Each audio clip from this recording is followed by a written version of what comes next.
এটা হচ্ছে Bangabandhu maritime university লেখা, বাট আমরা চাচ্ছি যে বাংলাদেশ মেরিটাইম ইউনিভার্সিটি করার জন্য। ততক্ষণ পর্যন্ত আমাদের দাবিকে মেনে নেওয়া না হবে, আমরা সকল ধরনের ক্লাস পরীক্ষা বর্জন করছি। রিসেন্টলি কিছু ঘটনায় আমরা খুবই আপসেট কর্তৃপক্ষের প্রতি। এই শেখ পরিবার নামে যে একটা দালালের দোকান খুলে বসেছিল তারা, আমরা চাই নাম পরিবর্তনের মাধ্যমে আমাদের প্রাণের দাবি। আমাদের দাবিগুলো হচ্ছে প্রথমত আমাদের ভার্সিটির নাম চেঞ্জ করতে হবে। এটা হচ্ছে বঙ্গবন্ধু মেরিটাইম ইউনিভার্সিটি লেখা, বাট আমরা চাচ্ছি যে বাংলাদেশ মেরিটাইম ইউনিভার্সিটি করার জন্য। আরেকটা হচ্ছে আমাদের সেমিস্টার ফি অন্যান্য পাবলিক ভার্সিটি থেকে অনেক বেশি, তো আমরা চাচ্ছি যে এটা যেন কমে আসে। মানে একটা পাবলিক ইউনিভার্সিটির অন্যান্য পাবলিক ইউনিভার্সিটি কিরকম রেঞ্জে আছে ওরকম রেঞ্জে আনার। আর আরেকটা হচ্ছে যে আমাদের স্থায়ী ক্যাম্পাসে আমরা প্রায় এক যুগ হয়ে যাচ্ছে আমরা আমাদের এই মানে একটা অস্থায়ী ক্যাম্পাসে আছি, তো আমরা চাচ্ছি যে আমাদের স্থায়ী ক্যাম্পাস তাড়াতাড়ি স্থানান্তর করে ফেলুক। লাইক বিউপি কিছুদিনের মধ্যেই করে ফেলছিলেন, তো আমরা চাচ্ছি যে এখন আমাদের অস্থায়ী ক্যাম্পাস থেকে স্থায়ী ক্যাম্পাসে তাড়াতাড়ি নিয়ে যাওয়া। এটা হচ্ছে আমাদের 3 দফা। আসলে পরবর্তী কোনো কর্মসূচি দেওয়া হবে কিনা সেটা আজকে ইউজিসিতে যাওয়ার পর ওনাদের ডিসিশন অনুযায়ী আমরা হচ্ছে ডিসাইড করব। আমাদের একত্রিত হওয়া, আমাদের বিশ্ববিদ্যালয়ে সেমিস্টার ফি হ্রাস করা, স্থায়ী ক্যাম্পাসে স্থানান্তর, আমাদের এইসব যৌক্তিক দাবি নিয়ে আজকে আমাদের এখন একত্রিত হওয়া। তো আমাদের কয়েকবার বলে বিশ্ববিদ্যালয় বিশেষ প্রশাসন আমাদের আশ্বাস দিয়েও এগুলো এখনও বাস্তবায়ন হচ্ছে না।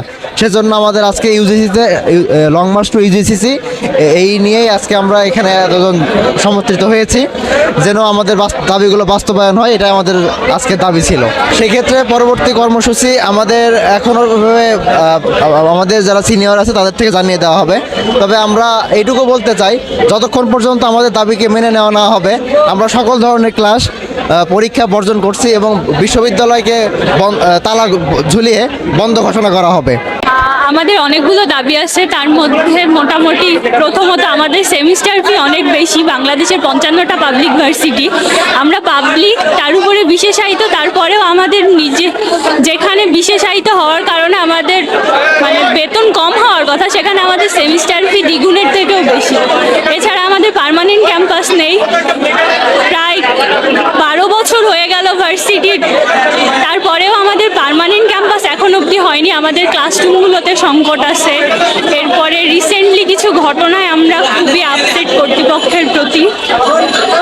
আমরা চাই কর্তৃপক্ষ আমাদের কথা শুনুক, ইউজিসি আমাদের কথা শুনুক, আমাদের যৌক্তিক দাবিগুলো মেনে নিক। দাবি যতদিন না মানা হবে না ততদিন আমরা ক্লাসরুমে যাচ্ছি না, ততদিন আমাদের আন্দোলন চলবে ইনশাল্লাহ। আজকে আমাদের দাবি হচ্ছে আমাদের বিশ্ববিদ্যালয় স্থায়ী ক্যাম্পাস গঠন করতে হবে দ্রুত সত্তর, এবং দ্বিতীয় দাবি হচ্ছে আমাদের বিশ্ববিদ্যালয়ের নাম পরিবর্তন করতে হবে, এবং তৃতীয় দাবি হচ্ছে আমাদের সেমিস্টার ফি হ্রাস করতে হবে। আপনারা অবগত আছেন আমাদের মেরিটাইম ইউনিভার্সিটি হচ্ছে বাংলাদেশের 37তম পাবলিক ইউনিভার্সিটি এবং দক্ষিণ এশিয়ার 3 নম্বর মেরিটাইম ইউনিভার্সিটি। এটি অত্যন্ত একটি বিশাল একটি ইউনিভার্সিটি। সরকারের উচিত ছিল অবশ্যই এই ইউনিভার্সিটিকে একটা আটমোস্ট প্রায়োরিটি দেওয়া, অথচ বিগত সরকার, এই সরকার কোনো সরকারকে গুরুত্ব দেয়নি। অথচ মেরিটাইম ইন্ডাস্ট্রি আমাদের বাংলাদেশের জন্য একটি সুনীল অর্থনীতির একটা ভবিষ্যৎ, কিন্তু তারা এই ভার্সিটিতে কোনো প্রকার গুরুত্ব আরোপ করেনি।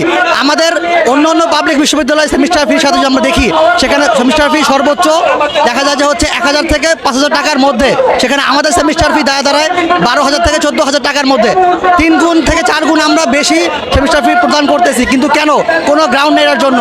আমরা গত 10 বছর যাবৎ আমাদের বিশ্ববিদ্যালয়ের স্থায়ী ক্যাম্পাস গঠন করা হচ্ছে না, শুধুমাত্র বালু ভরাট করাই হচ্ছে, এবং বালু ভরাটের নামে দুর্নীতি, অনিয়ম চলতেছে। কেন? এর জবাব আজ পর্যন্ত কেউ চায়নি। ইউজিসি এখানে ব্যর্থ, তারা এখানে নিরীক্ষণ করতে পারেনি। এবং তৃতীয়ত, এই ফ্যাসিস্ট স্বৈরাচার পতনের পরে যে শেখ পরিবার নামে যে একটা দালালের দোকান খুলে বসেছিল তারা, যেখানে সেখানে ব্যাংকের ছাতার মতো শেখ পরিবার নামে একটা করে ভার্সিটি স্থাপনা করে দিয়েছিল। সেই একটা স্থাপনা হিসেবে তারা এটাকে ফেলে রেখেছিল। আমরা চাই নাম পরিবর্তনের মাধ্যমে আমাদের প্রাণের দাবি বাংলাদেশ মেরিটাইম ইউনিভার্সিটি নামকরণ করা হোক এবং আমাদের সাথে একাত্মতা পোষণ করা হোক। এই দাবিগুলো নিয়ে আমরা আজকে এখানে দাঁড়িয়েছি, এবং আজকে যদি আমার দাবি মানা না হয় আমরা ইউজিসি ঘেরাও করব এবং সেখানে আমরা লং মার্চ করব এবং সেখানে আমরা অবস্থান কর্মসূচি ঘোষণা করব।